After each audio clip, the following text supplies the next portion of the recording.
Tonight on KGW News, an early start to the ski season leaves people thrilled on the slopes of Mount Hood. We didn't expect to be snowboarding in November. This is wild. Yes. Also ahead, another school district on the verge of a teacher strike.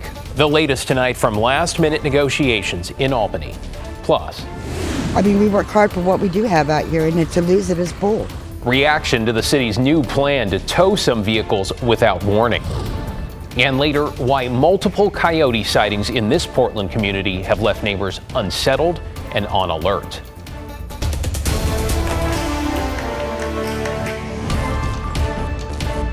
We begin with a live look over Portland on this rainy start to the work week. 50 degrees in the Rose City on a day where we saw downpours in the valley and lots of snow on the mountain. Thanks for joining us. David Molko here along with meteorologist Joe Ranieri in for Matt. So, Joe, what can we expect heading into tomorrow? Well, more scattered showers that start things off. But before we get to the snow forecast and all the rain that we've been seeing here the last couple of days, I want to talk about the latest reports we saw about 90 minutes ago near Rockaway Beach of a tornado that moved through. Don't have a lot of information right now in terms of just how big it was or how wide it was, but I did speak with some folks with the National Weather Service just a couple of minutes ago who said they got a confirmed reports from a storm spotter who saw it right around 9:25 near Rockaway Beach. Reports of some shingles ripped off a roof earlier tonight and a downed tree. But as we kind of go into the winter forecast up in the mountains, yeah, you're going to be looking at heavy snowfall tonight and into early tomorrow morning. This white color is that winter weather advisory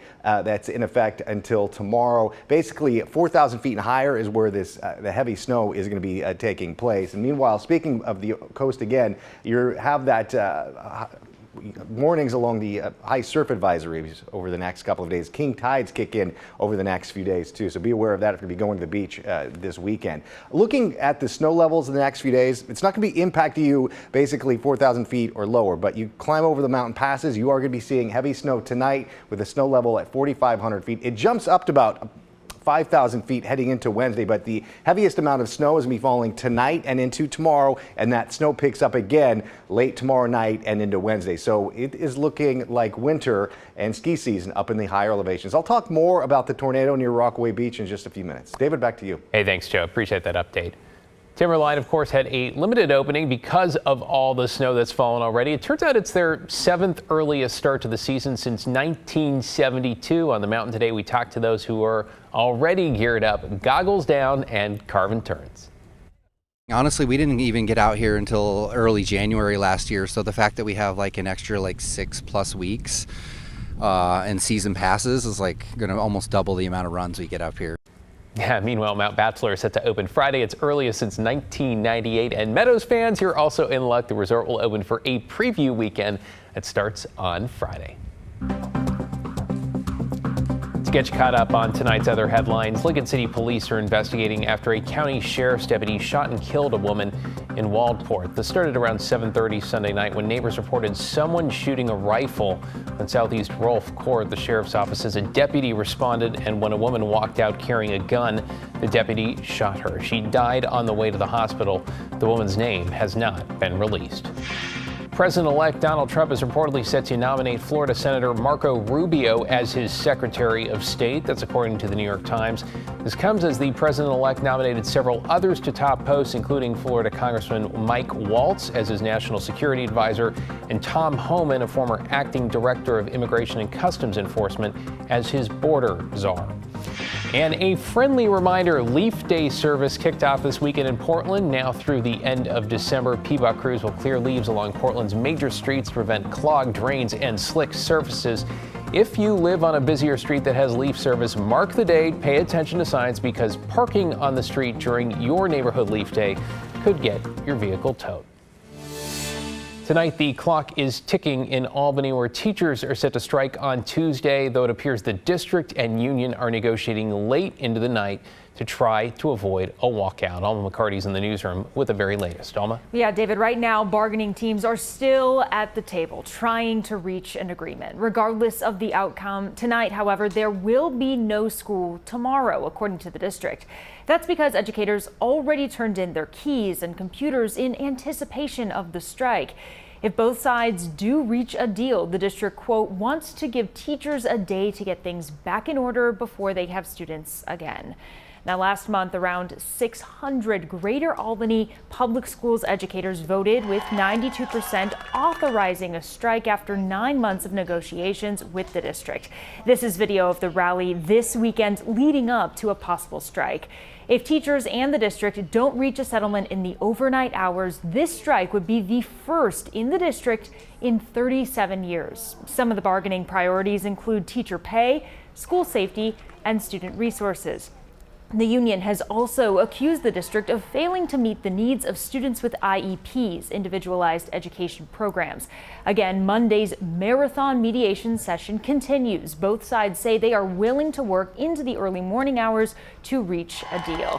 Now, you'll want to stick with KGW News. Our Sunrise team will bring you the latest update. However, again, no school tomorrow either way, but if Greater Albany teachers do go on strike, it will begin at all 21 schools in the district starting at 7:45 in the morning.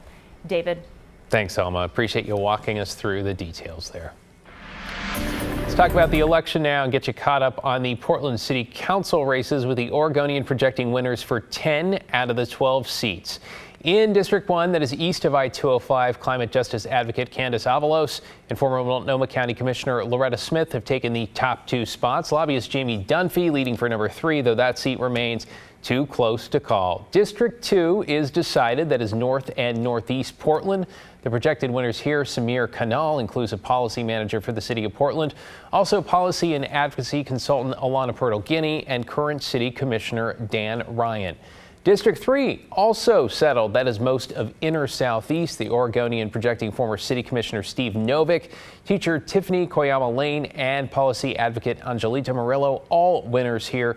And finally, District 4, largely west of the Willamette, policy advocate Olivia Clark is a projected winner, along with economist Mitch Green. County Commission staffer Eric Zimmerman is leading for the 3rd spot, though that spot, again, still too close to call. Our Catherine Cook spoke with the first projected winners last week. Today, she caught up with a few more of the candidates on track to make up the new Portland City Council.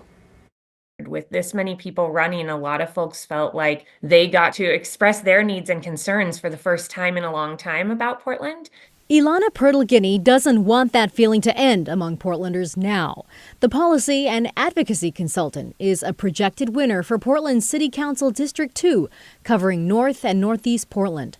Hers is one of 12 positions poised to lead Portland into its new era of city government. I think the most important thing is making sure that we're getting right to work, no matter what it is that we take on first. For Purtle-Guinea, the city's top issues are clear: homelessness, substance abuse, mental health challenges, and public safety.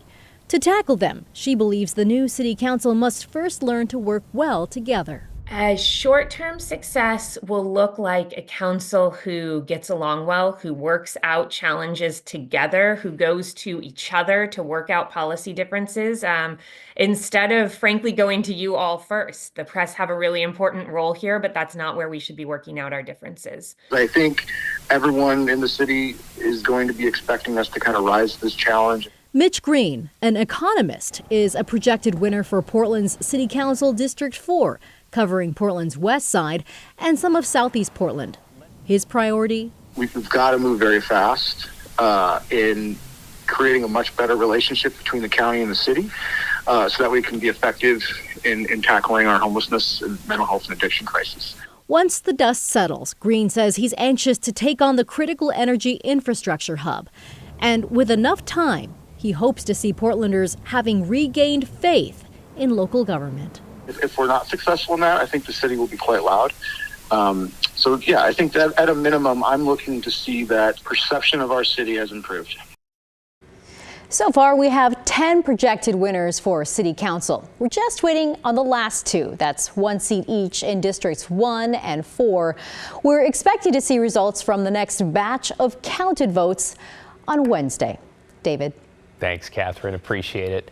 Hey, this week on Straight Talk, Laurel heard from 3 more council members projected to win seats, along with incoming Multnomah County Commissioner Shannon Singleton. You can check out their plans and catch the full episode at KGW.com and on the KGW YouTube channel.